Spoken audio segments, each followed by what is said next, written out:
Right, welcome to Rambling Achieved. This apologies if the voice sounds a little bit strained because this is going to be the second part of coming off the back of the hour-long recording of the first part. Just enjoyed it so much, I just want to keep on going while I've also got the time. So if the voice sounds like it struggles this time a little bit more, apologies. But yeah, we picking up where we left off. Hotel Barcelona. I covered this. I think this was in the January clears still. Yes, because Avowed right below it, and that was stopped in the January. This is a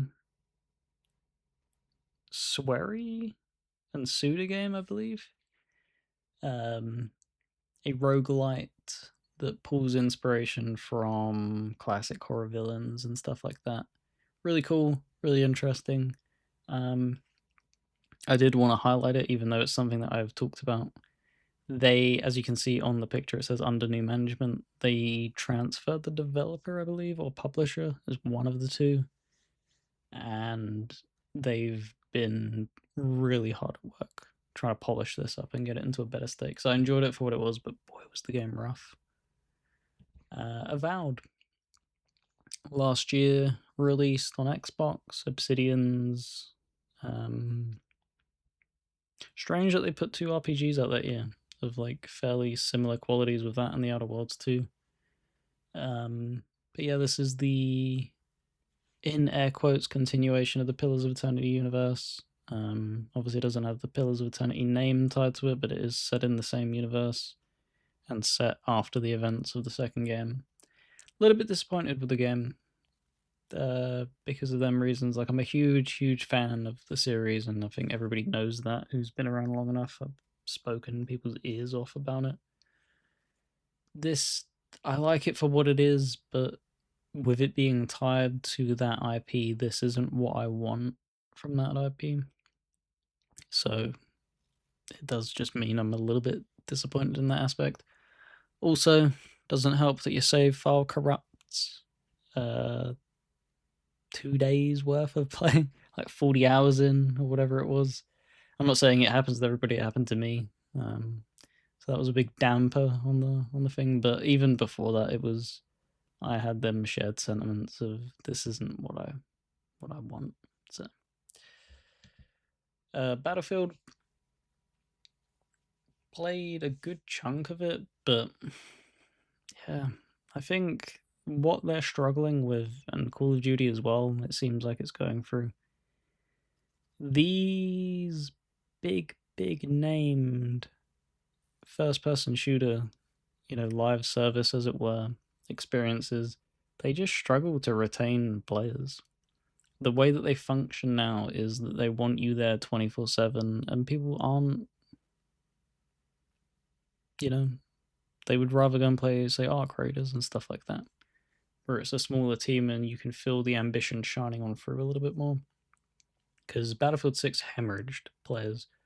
There's a bunch of people that were kind of getting a little bit carried away last year, saying it had killed Call of Duty and stuff like that. And like, yeah, it walked it with concurrent players, but it hemorrhaged the players. There's like ridiculously low numbers, and Call of Duty has a more consistent higher number now. But both are, I would argue, shadows of their former self in what they were accomplishing and stuff like that. Even though they shipped, I think Battlefield 6 shipped like 20 million copies, which is nothing to scoff at. It still didn't stop EA from gutting. They did mass layoffs and stuff like that, which just shows how what's the word? How competitive this space is now for these types of games on a AAA on the highest like end of the scale. It's just, yeah, it's just brutal. Bound in Blood I've spoken about, so we'll skip over that. That would have been December, so if you want to hear my thoughts on that. Vargas the Riven Realms. Played a decent amount of this. a few hours, and this is a very similar game to Battle Brothers. Tactical RPG where you're a caravan lead, basically, set in a post-apocalyptic world full of... It's very, very like Roman-esque in its setting. I'm really, really, really holding out hope that it gets Play Anywhere support, so I can play this on keyboard and mouse on the PC.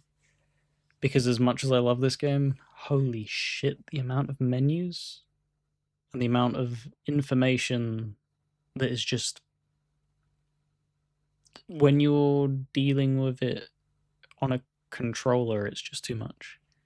If they would have gone down the route of what they do with the Football Manager console games, where if you were to click in a stick and then you get a cursor, it might have been a little bit easier. But tabbing through menus with like a snap feature, like you do with this, like how controllers work like this, how it snaps onto something, it just doesn't work in a game like that to make it play seamlessly. The Incredible Adventures of Van Helsing, a very good Diablo-like set in the world of Van Helsing. This is very reference heavy, which is kind of cool.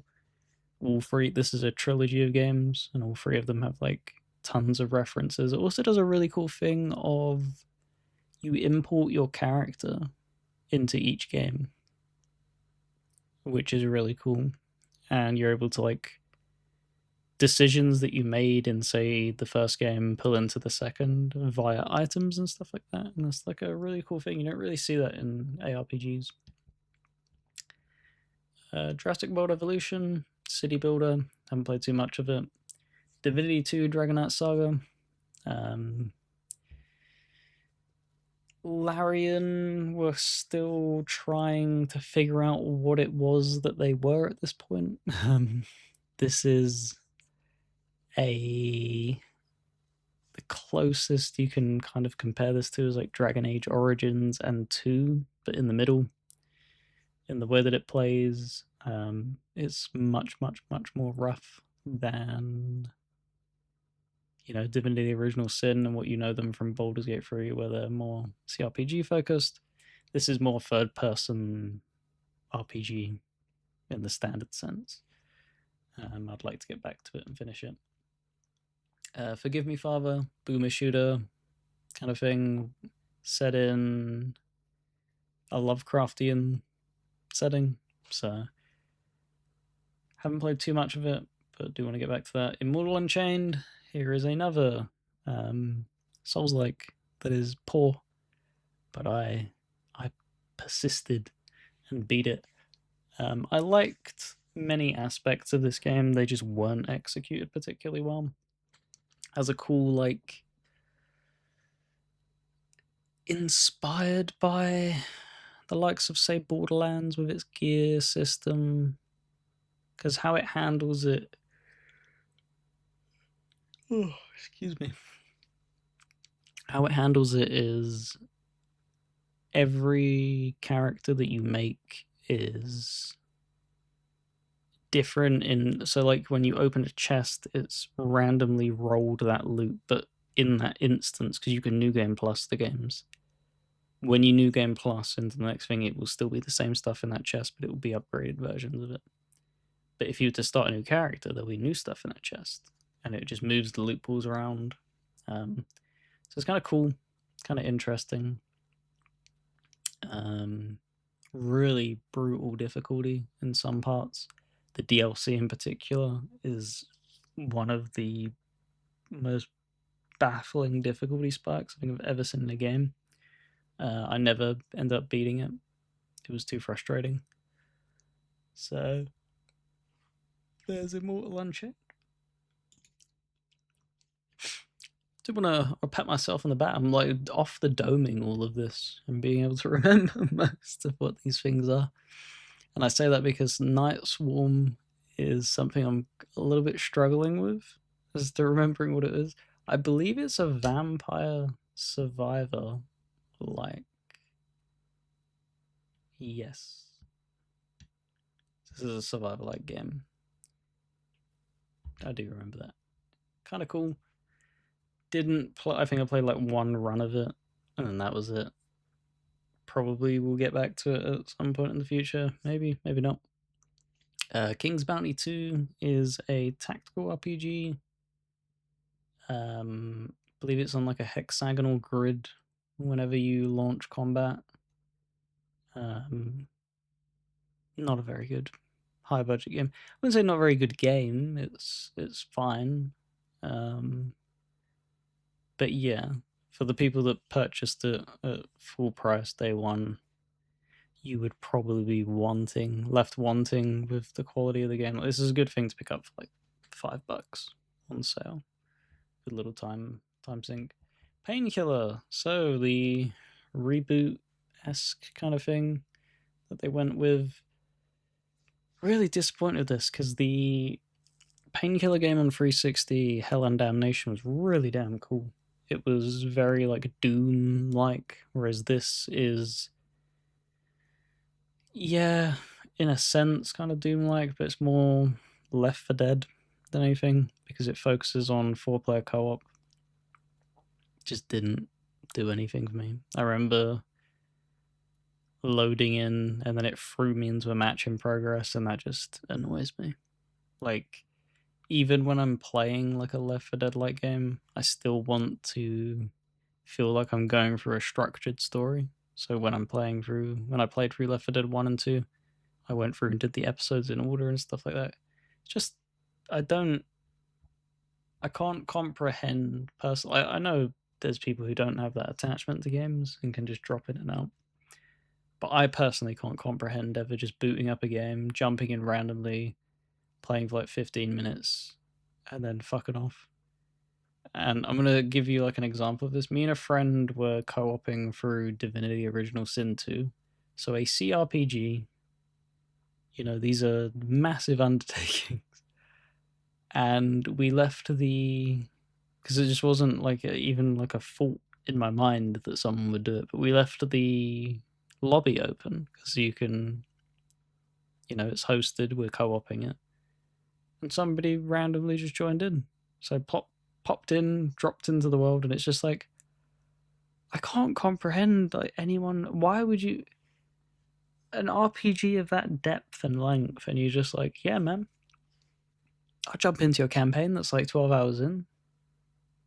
I don't know what you've chosen. I don't know like what your characters are like. It baffles me. It truly baffles me.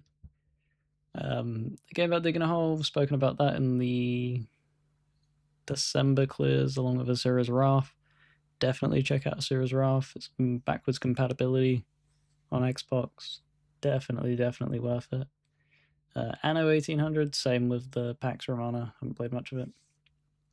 Lego Star Wars, the Skywalker Saga. Crazy the scale that they were able to manage and accomplish with this. Did feel like it was a little bit much, if I'm being honest. And still to this day, I'll happily critique this. How the hell do we not have online co-op for Lego games? They managed this in the Complete Saga, and I think it was Indiana Jones, I think, had co-op online, and then the rest of them just have local co-op. Like, what? It's not even like server based. It's hosted from the host itself. So like, why? Can we have co-op back, please? Grim Fandango Remastered. Not a game that I've ever really played personally. I watched Indie Mouse play through it because at the time it wasn't on Xbox. This was one that released much further down the line. Do want to get back to it. I really do enjoy Manny Calavera. Really cool premise.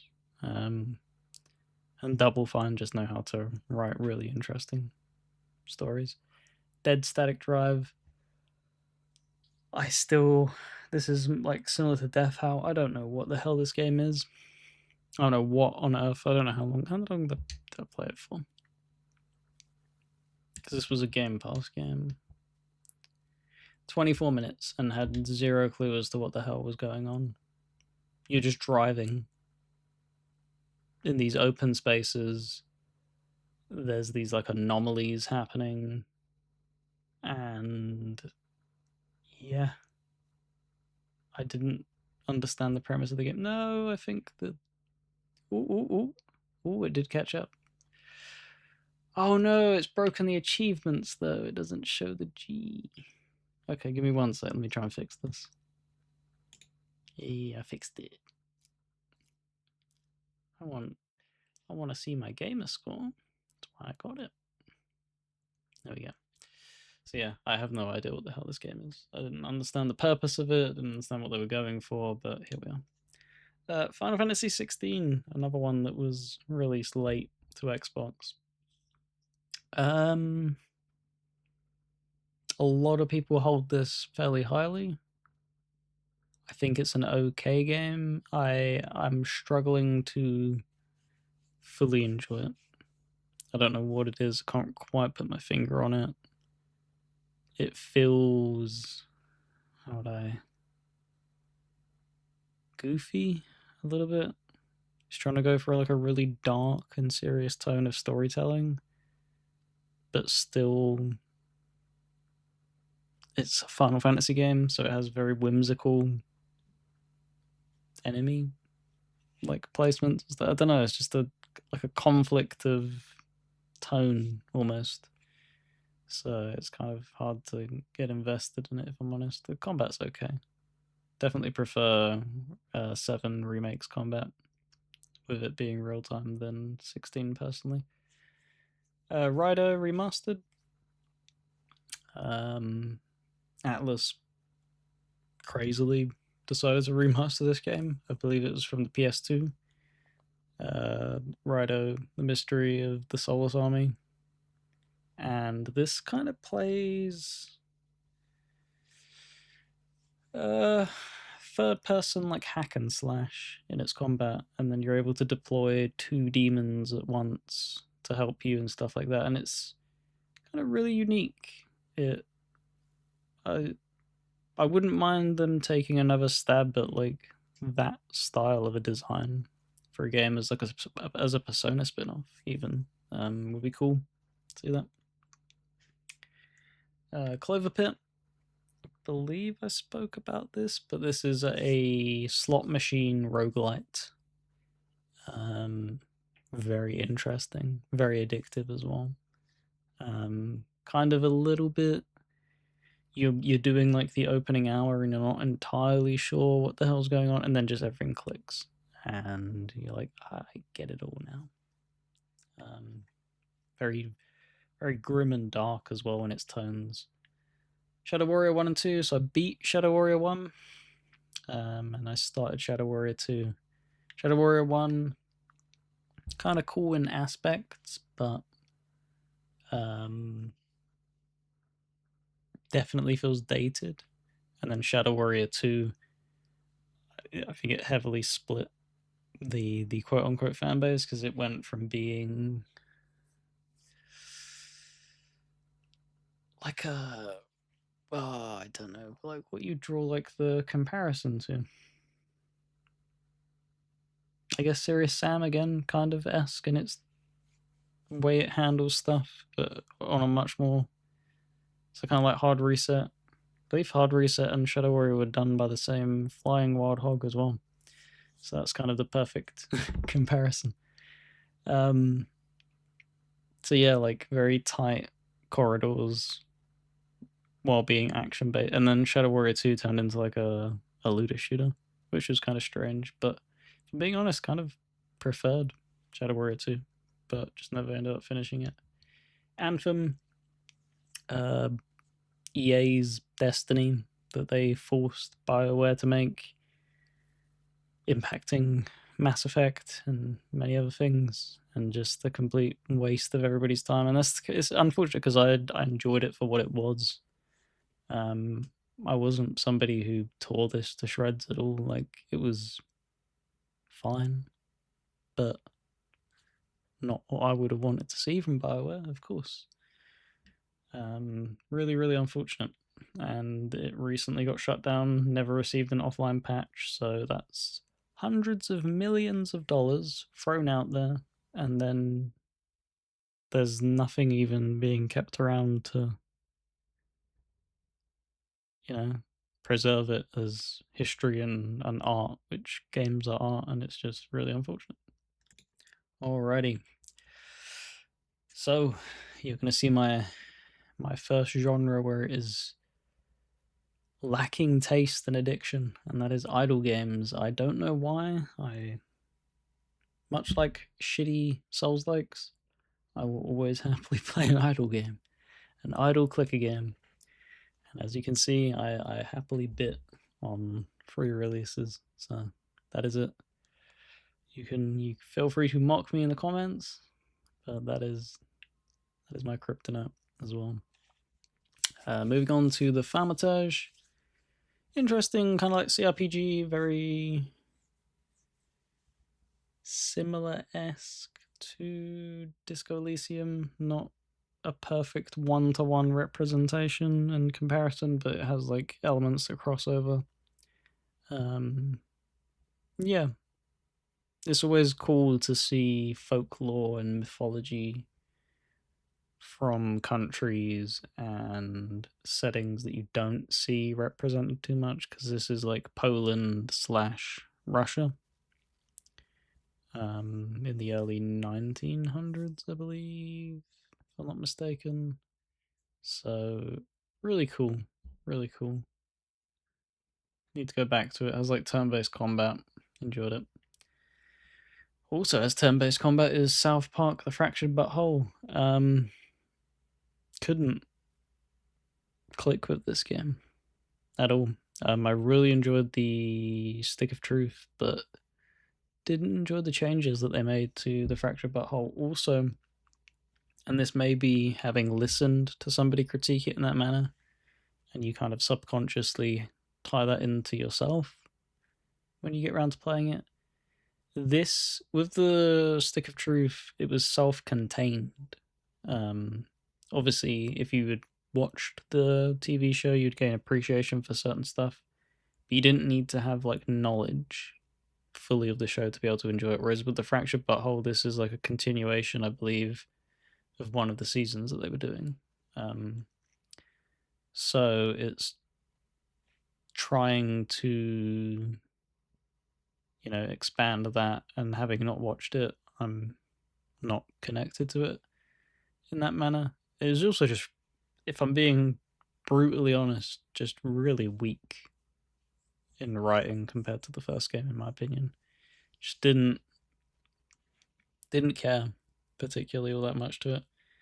So yeah, beat it, but probably won't ever go back and 100% it. Here's another one that was a late release on Xbox, Dave the Diver. Played a little bit of it. Kind of a very chill game. Very good to play on like handheld. Yeah, 2.5 hours. Yeah, I don't know if I'll be going back to this anytime soon, but I enjoyed what I played of it. It's kind of cool little gameplay loop of going in, fishing, coming back, and running your own little like sushi bar. It's kind of cool. Tropico 5. So this is my bread and butter. Like Anno is something that I haven't experienced all that much of. A bit of city builder that I've played tons of is Tropico 5 and Tropico 3 and Tropico 4. Just Tropico as a series, very much prefer it. And yeah, ended up beating that last year, enjoying it. So hopefully can knock out Tropico 6 this year. Hogwarts Legacy. Don't really need to go over this. I think everybody knows what this is if you're in any way, shape, or form a gamer that's somebody who plays something more than FIFA and stuff each year. This was this outside Call of Duty when it came out, I believe, in its year of release, which is almost unheard of. Yeah, a really cool, first kick into giving the Harry Potter fans like a massive budget game. However, the further, at least this is how I felt, the further you get into the game, you could see repetitive open world formula begin to kind of, the cracks began to show. And that's hence why I haven't ended up finishing it and stuff like that. Definitely magical, not just because it's a game about wizards, but like it does tap into that nostalgia of, if you loved the films as a kid, it's really cool to be able to explore the castle, exploring the castle grounds and Hogsmeade and stuff like that. Like, it's really cool, but the actual quest designs are a little bit lacking. Slaycation Paradise is a tower defense game, if I'm not mistaken. Didn't particularly click with it, so we'll move on. Frontlines Fuels of War. Man, THQ kicked ass in the 360 generation. Like, they were the publisher. Yeah, they made a few duds, but like, I remember this being the first massive online game that I played on PC. I remember playing multiplayer with this, and being wowed that people were getting into you know how people like experience Battlefield for the first time, and it blows their mind that it's not just infantry, it's also vehicular based warfare. That was Frontlines Fuel of War for me. I remember playing on PC and just being wowed that people were in tanks and jets and stuff like that. Really cool game. So ended up beating that last year. Really, just it's not like an S tier first person shooter campaign, but it's enjoyable. They don't make them like that anymore, unfortunately. Vikings, Wolves of Midgard. This is a Diablo like, but set within like Norse mythology. Yeah, I haven't played too much of it. A little bit lacking in design and balancing, but an okay game nonetheless. Yakuza Like a Dragon. The game that seemingly has split the fan base, where a lot of people didn't want turn-based and others were happy to move on from the real-time action and see something new. I don't mind which way they go, but Like a Dragon kicked ass, in my opinion. It's one of the best, especially with Infinite Wealth preceding it. Like, it is a hell of a lot better than Like a Dragon, in my opinion. But like, when this came out, it was like, holy shit, you can just do that. You can just take your main series and just turn it into a turn-based game and make it almost equal footing in ways of polish and enjoyment. Like, that's crazy. So yeah, love Like a Dragon. The Ascent is a twin stick shooter that has RPG elements, set in a cyberpunk world. Really cool. Unfortunately, it was very, very buggy at release.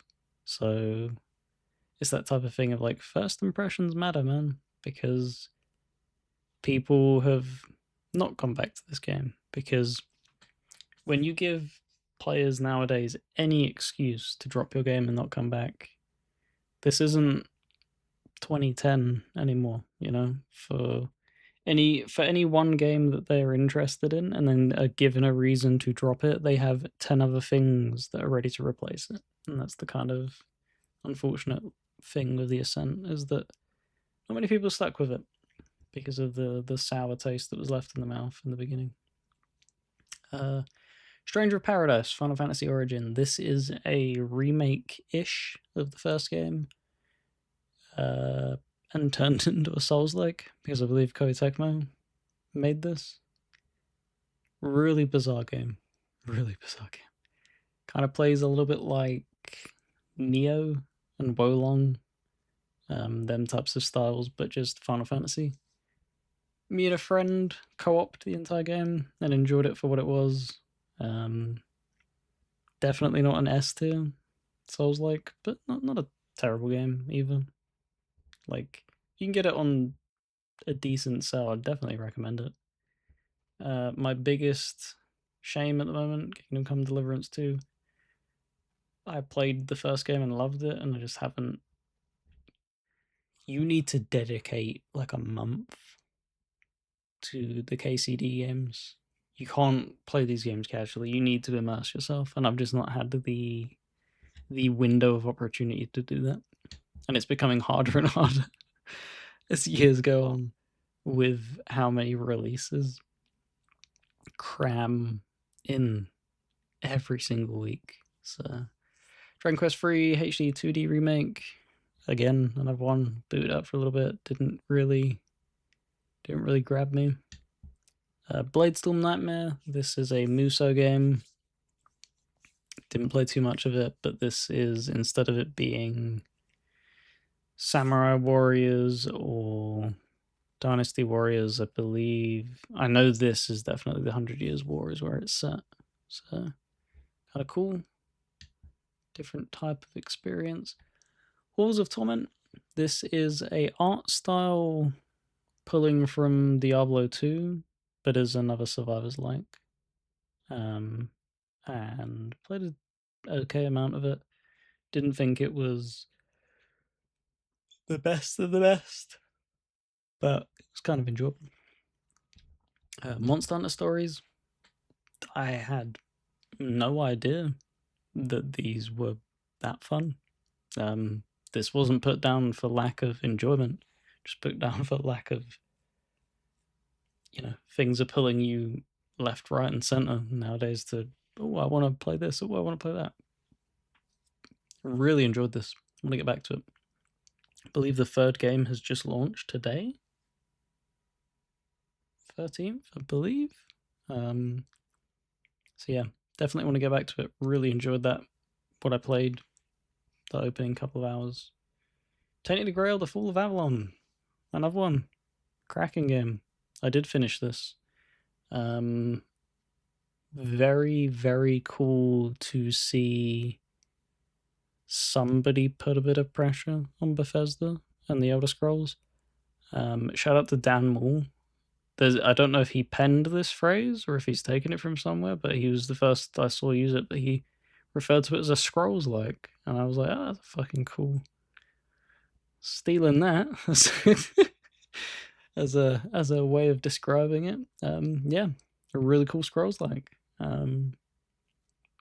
They're still improving it. My biggest complaint was like the third act was really weak, and apparently they've deployed a patch within like the last week which had tinkered with it. So really cool.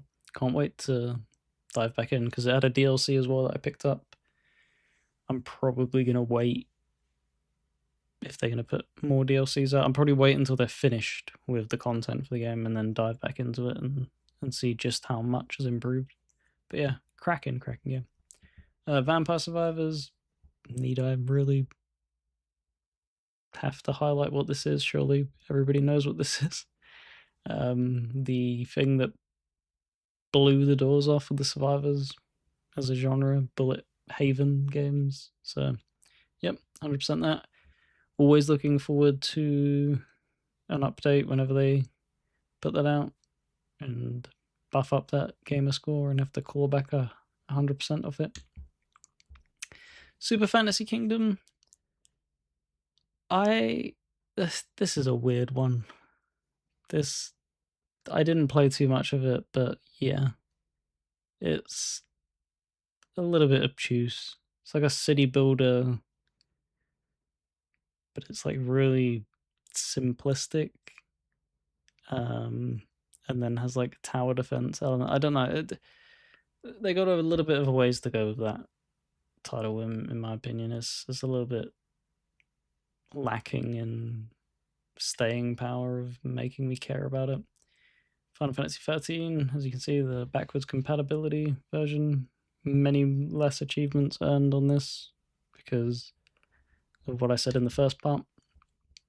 Sherlock Holmes Chapter 1. Kind of disappointed in Frogwares here. It wasn't as sticky as I was hoping, and it was kind of really buggy when I was playing it. So, yeah. didn't leave the greatest impression, but I empathize with them, and of any of the developers in recent memory to give them a little bit of a free pass, it would be Frogwares. They had a very tough time during COVID and stuff like that with trying to balance a lawsuit and having no money paid into them from the sinking city and stuff like that. So willing to give them a free pass. They're probably scrambling to try and get funding and stuff like that. Greedfall Windows 10 edition.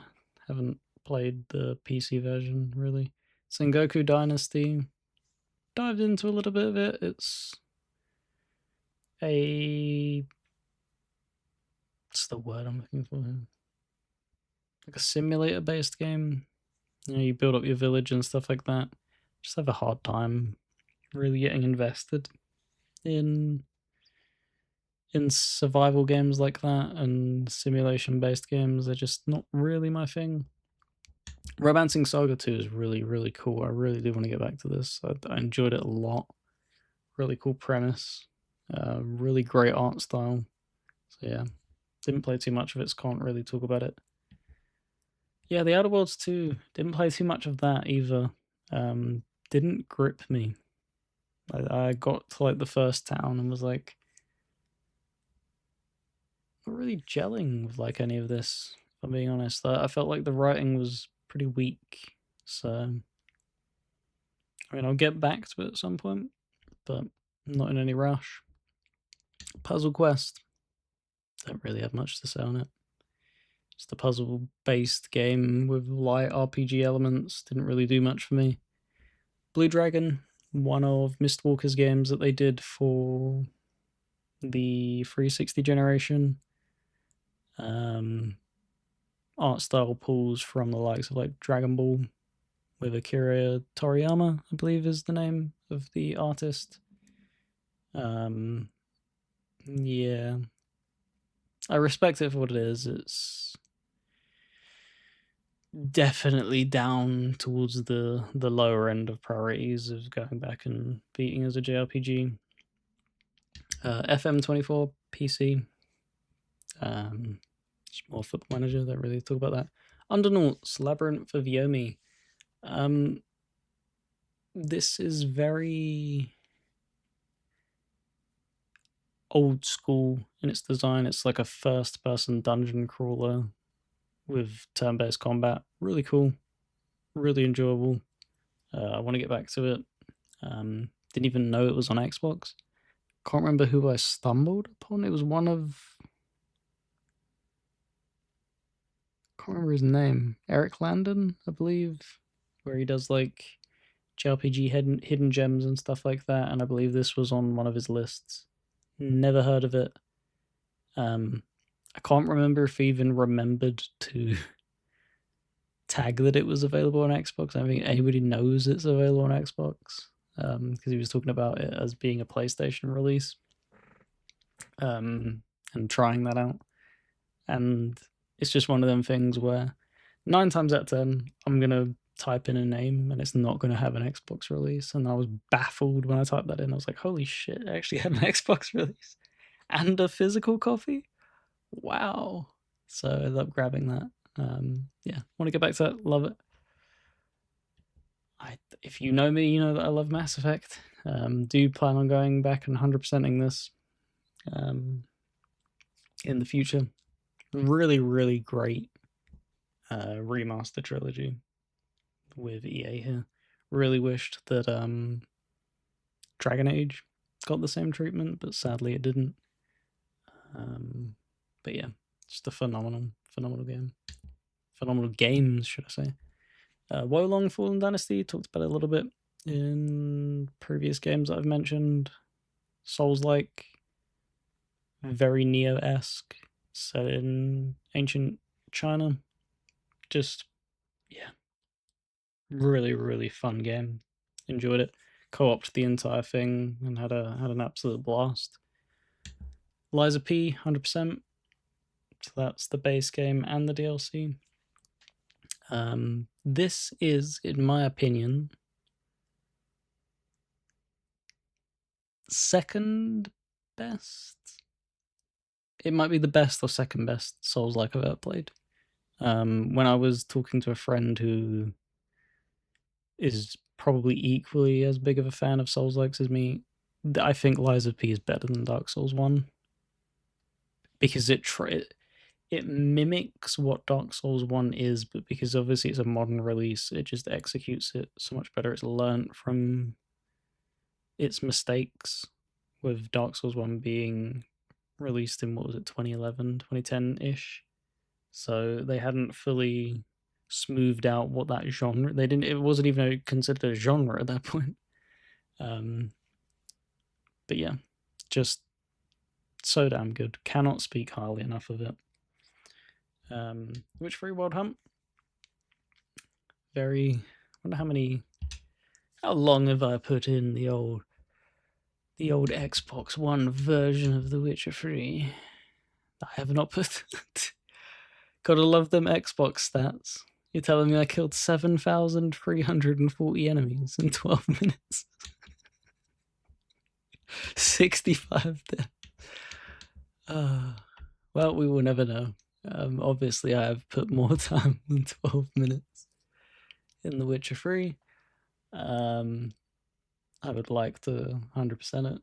Absolutely phenomenal game. Yeah. Solasta, Crown of the Magister. CRPG, RPG, where I'd probably say it's closer to being a D&D like mimic directly of the tabletop than Baldur's Gate 3 is. The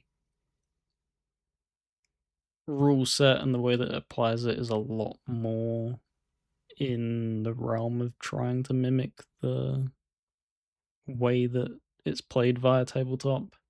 Ended up co-oping this with a friend, enjoyed every minute of it. Can't wait for the second game. I believe it's in early access, so shouldn't be too much longer until it drops. But yeah, Final Fantasy VII obviously was never a PlayStation person, so I didn't play this when it released. I think it released in my year of birth, so definitely didn't play in its year of release. I don't have the attachment and fondness that a lot of people have for it. I respect it for what it is, but I think it's okay. It's one of them things, unfortunately, where when somebody, and it's not just somebody, it's when obviously everybody speaks so highly of something and how much it meant to them, and then with it being so dated, times passed, things have improved, and then when somebody's like, oh, I want to go back and try that, you will never look at it in the same lens because things have moved forward so much, and what's to be expected and stuff like that, and just if you going and experiencing it now is a form of tolerance, whereas back at release that's not tolerance because that was just what it was. You know, you didn't have the ability to compare it to anything else other than its previous releases, which compared to its previous releases it was fucking head and shoulders above the likes of, say, Final Fantasy 1 and 2, etc.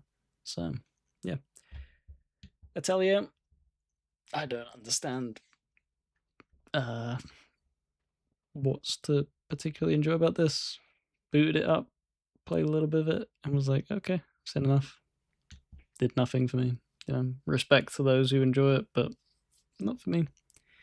Ball X Pit, they just these roguelites just will not stop smashing that genre into anything and everything. This is a pinball roguelite, and it's so incredibly addictive. Has no right to be as addictive as it is, but like, it's hilarious. We've had poker done now, we've had slot machines, we've had pinball. You know, what's next? Jesus. Behold Battle. This is a auto battler where it will generate an enemy team full of random troops and stuff like that, and then you have your own one, and yeah, you just pit it against each other, and I believe it's like 20 waves for you to come out on top. Very simple, very cheap game as well, but fun nonetheless. Vampire the Masquerade Bloodlines 2, very buggy-esque launch, if I'm being honest, which kind of, it's unfortunate. So kind of waiting for it to be a little bit polished up before I jump back in, but I did enjoy what I played of it.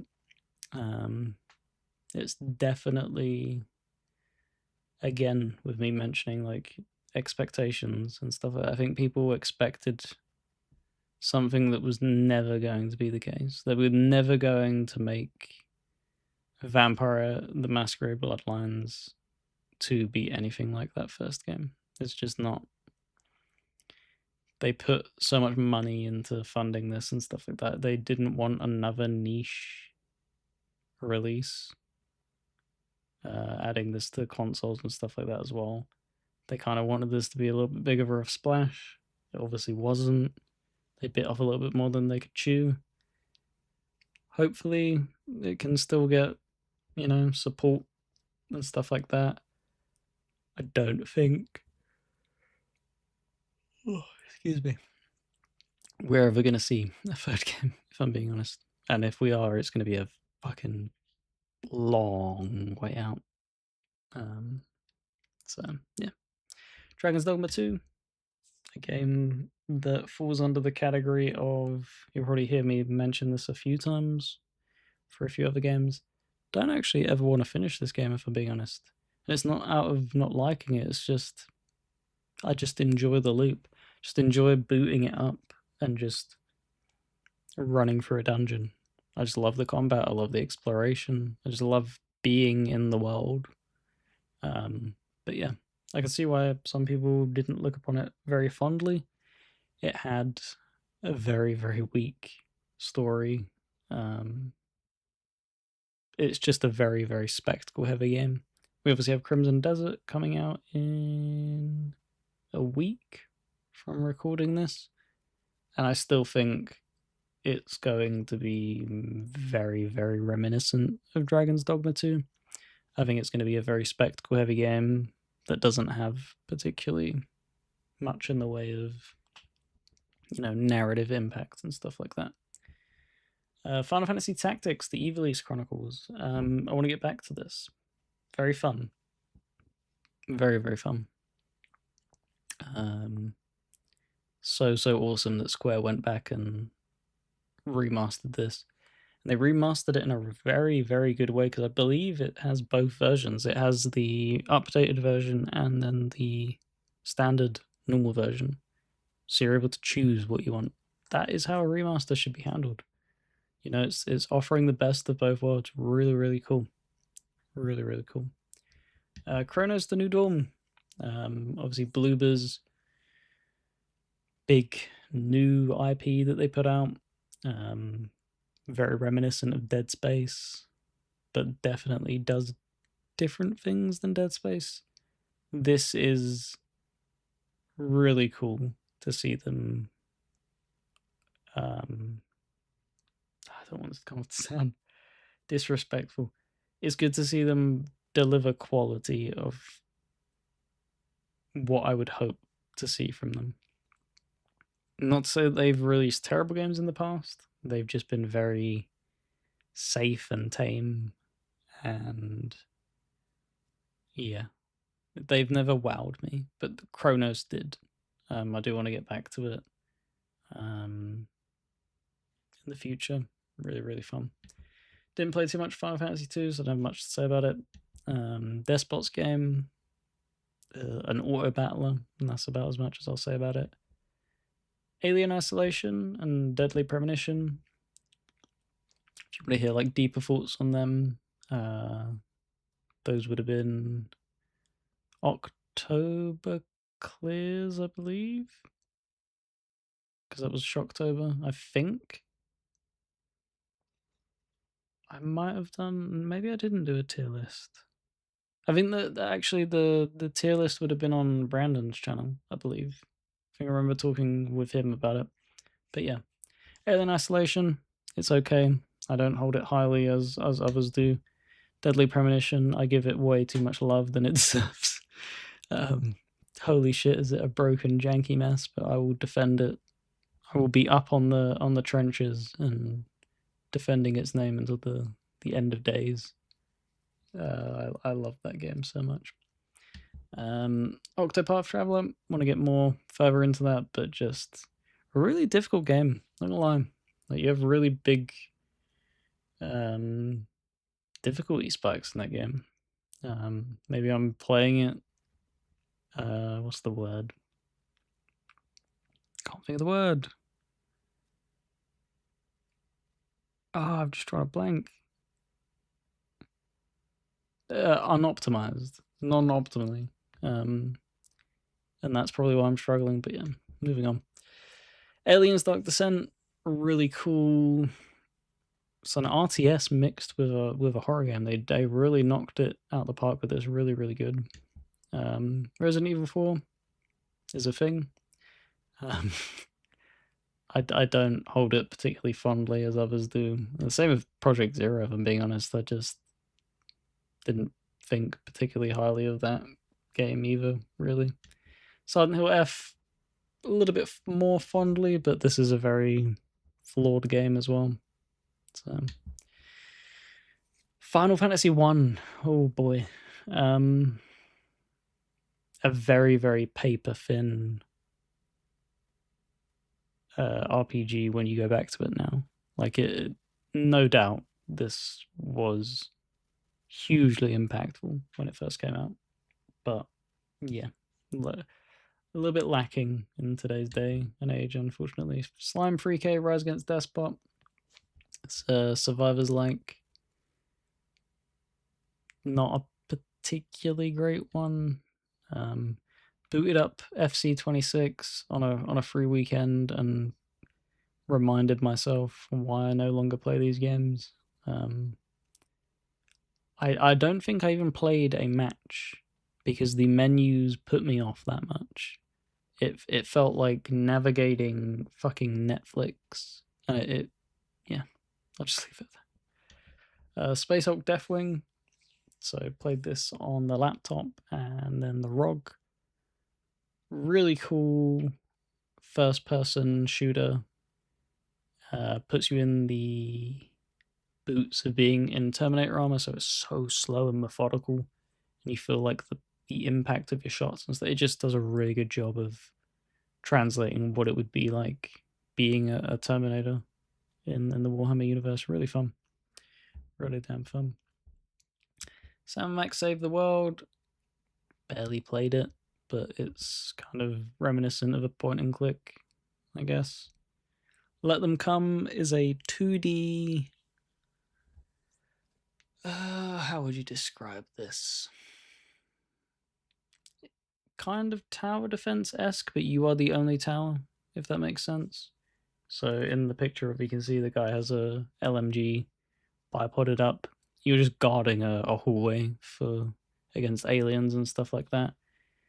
It's a fun little short title. Doesn't really do much else other than that. Stalker 2, awesome that we had Stalker ported to the consoles and Stalker 2. It still baffles me. You know, you have,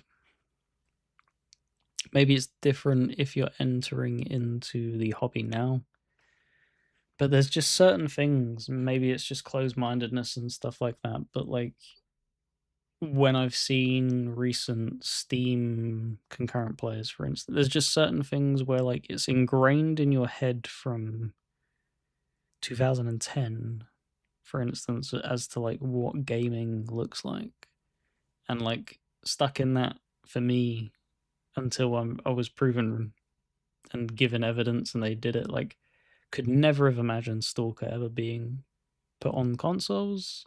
Couldn't ever have imagined, you know, the majority of titles doing as well as they are doing on PC right now, and it's crazy how much changes. Really cool. Dragon Quest Builders 2, I don't think I played this. I think this was an accidental boot. Yeah, I don't think I played this because of a 0G. Yeah, 0 minutes. Yep. That is actually 0 minutes. This isn't another Witcher 3 thing where I've put hundreds of hours in. Formula Legends, didn't really think much of it. Kind of a meh racing game. Clicker Heroes, as I said, idle clicker game. Right, this is the first game. So that's, I'll pat myself on the back. I was able to remember everything up until this point. I don't know what this game is. No idea what this is.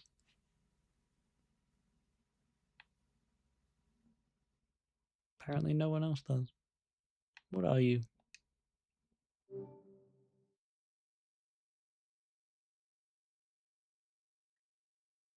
Doesn't even have screenshots. Design and build fortresses brick by brick to stand against endless. I don't remember ever playing that. I think that because you couldn't install. That must have been a PC title. Don't remember that at all. Warhammer 40,000 Chaos Gate Demon Hunters. This is an incredible XCOM like. Doesn't get nearly enough love than it deserves. Really, really great. Really great. I need to get back to it. Absolutely loved it. Weird thing. Tell me if I'm wrong with it. Demos don't get achievements, to my understanding. And this Beacon of Nedia game came out with a demo. I remember True Achievements posting up an announcement of it, and it said that it came with 1000G, and I was like, there's no way a demo comes with Gamer Score. Surely enough, it does. Cool little game. I do plan on buying the full release. I enjoyed it for what it was. It was like a 2D side-scrolling pixel art kind of thing, given with, it was like tower defense-esque, building up bases and stuff like that. Kind of cool. Black Myth Wukong, played a little bit of it, didn't play a ton. How much did I get in it? Yeah, 2.5 hours. Do want to get back to it. Fun game. D4 Dark Dreams Don't Die. Oh boy. I believe this was a sweary game, if I'm not mistaken. And it originally was heavily marketed as being like a Connect game. Just, it's such a I don't even know how like one would begin to explain it. It's right. You know how you have Google Street View and how you navigate around streets like that? That's kind of how you move in the game. It's kind of point and click. And it has some of the I don't like, you're a detective.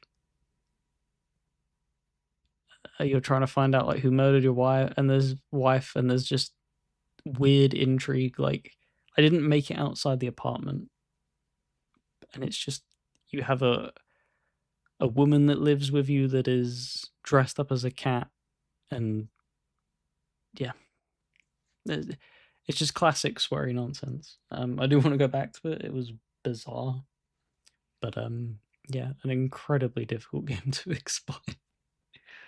Call of Duty Modern Warfare 3, played fuck all of the multiplayer, and the campaign's like 20 seconds long. And also, weirdly enough, extremely short campaign that does nothing. Leaves the game on a cliffhanger. Kind of criminal. Obviously, the game's beautiful. Very, very good looking game, but like, really weak entry of the Modern Warfare reboot trilogy, because 1 and 2 were great, and then 3 is just meh. Assassin's Creed 2, never finished it on the 360 build. I did the, what do you call it? The Ezio collection. I ended up finishing. I think I made it a decent amount of way through, but I'd like to go back and finish it in that build. Sifu, beat that. Really cool punch counter combat game. Let me make sure. Yeah. 3 hours and 29 minutes. Don't know why I was able to beat it that quickly. I remember talking to Brandon about it on one of the months that we did our clear things, and he was like baffled I beat it that quickly. And I don't know, like sometimes you just, for certain games, when you just click in and you just, as the kids say, lock in. Yeah, just everything just flowed really well with the game. Like once I had like the opening 15 minutes down, everything about the game just felt good. Like I didn't particularly struggle that much. There was maybe 2 bosses that were a little bit of a ball ache, and then the rest of them were just fine. They were just beaten down easily and dispatched of. Right, it's crazy how quick an hour goes, man. Crazy. This is going to be a very, very long series because I'm choosing to speak about each an individual game, but I'm happy about it. Happy about it. And if you have any questions about any release thing that I've gone through, any title, happily pick my brain. I'll happily talk about anything that I cover. But yeah, thank you very much for watching. And if you like to join a Discord of like-minded gamers such as yourself, make sure to comment down below, and I'll hit you back with the link. And if you somehow stumbled upon here before Brandon, make sure to check out the description below where his channel will be linked. He does amazing solo stuff, and we collaborate from time to time, so be sure to check that out. But yeah, thank you very much for watching, and this is definitely going to be a longer series than I anticipated. When you're thinking about this type of idea, you think, yeah, maybe knock this out in 4, and I'm looking at it and I'm like, we're 2 hours in and I've just reached Fantasian Neo Dimension, which, let's just quickly have a look. That was an achievement that was popped 6 months ago in a 13-year-old account. Holy shit, this is going to take a while. But yeah, I'm enjoying this. This is fun, going through this. And yeah, let me know of like any opinions that you have on any of these games, and I'll happily shoot the shit with you down in the comments down below. But yeah, thank you very much for watching, and hopefully see you in the next one.